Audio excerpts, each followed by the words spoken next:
In Norway or the UK, Pepsi Max is a market leader, often rivaling or even beating Coca-Cola in popularity. But in an American grocery store, that same product has struggled to capture even 1% of the soda category.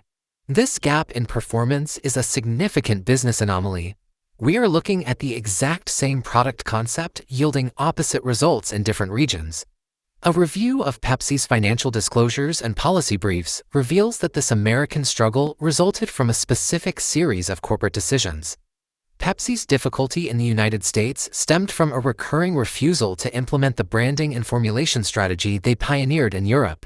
In 1993, Pepsi developed a formula that mimicked the taste of real sugar by balancing two specific sweeteners.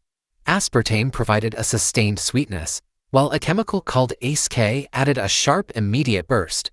When combined in specific ratios, they successfully replicated the flavor profile of a standard cola. The European marketing team recognized that young men associated diet sodas with feminine branding. To reach this demographic, Pepsi Max used aggressive, extreme imagery and avoided the word diet entirely. While the product succeeded in the UK and Italy, it hit a wall in the United States. The FDA approval process for ACE-K was slow, and safety concerns raised by consumer advocacy groups kept the chemical off American shelves for a full decade. Pepsi was forced to wait. However, they possessed a finalized, market-tested product that was ready for distribution the moment the regulatory environment changed.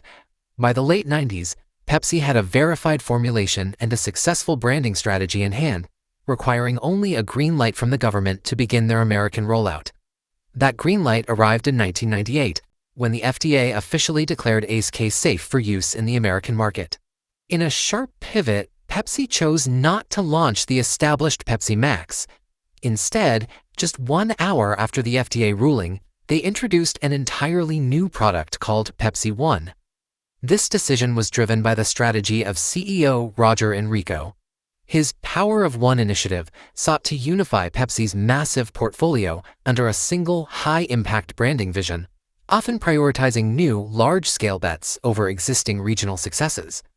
Initially, in 1999, sales hit 83.7 million cases, suggesting Pepsi One might capture the American market. But success was short-lived.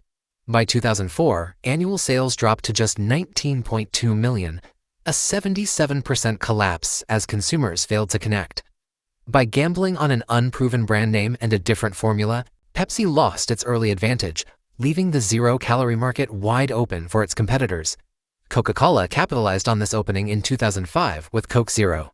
They utilized the exact strategy Pepsi had used in Europe, a zero-sugar label in a sleek, masculine package that avoided diet associations. Coke Zero was an immediate success, capturing nearly 4% of the total soda category, while Pepsi's offerings continued to struggle. Pepsi attempted a correction in 2007 by finally bringing the Pepsi Max name to the US, but they compromised the branding by calling it Diet Pepsi Max. The formulation was also altered for the American market. Pepsi added ginseng and extra caffeine, nearly double the amount in their other sodas, positioning the drink as a hybrid between a cola and an energy drink. This created a conflict in the consumer's mind. By trying to be both a health-conscious diet soda and a high-energy performance drink, the product failed to establish a clear identity for either audience. Pepsi's struggle wasn't caused by a lack of innovation, but by an execution problem. Repeatedly altering a successful formula and name only served to confuse the market. The return to a more stable strategy began in 2009, when Pepsi finally removed the word diet from the Max branding in the United States. In the mid-2010s, they rebranded again to Pepsi Zero Sugar, finally aligning their American messaging with the clear, descriptive language used by Coca-Cola. In 2023, Pepsi completed this reversal by simplifying the ingredients. They removed the ginseng and extra caffeine, returning to the balanced sweetener ratio that had been successful in Europe since 1993. It took 30 years for Pepsi to align its American product with its original European success, reversing decades of incremental changes that had previously obscured the brand's identity. Since streamlining the product, Pepsi Zero Sugar has seen a growth rate nearly double that of its category, rapidly closing the historical gap held by Coke Zero. This recovery suggests that the original 1993 product concept, a clear, zero-sugar soda that tastes like the original, was correct all along. The difference between the European success and the American struggle came down to a consistent strategy. Europe stayed with the proven model, while the US branch spent decades attempting to reinvent it.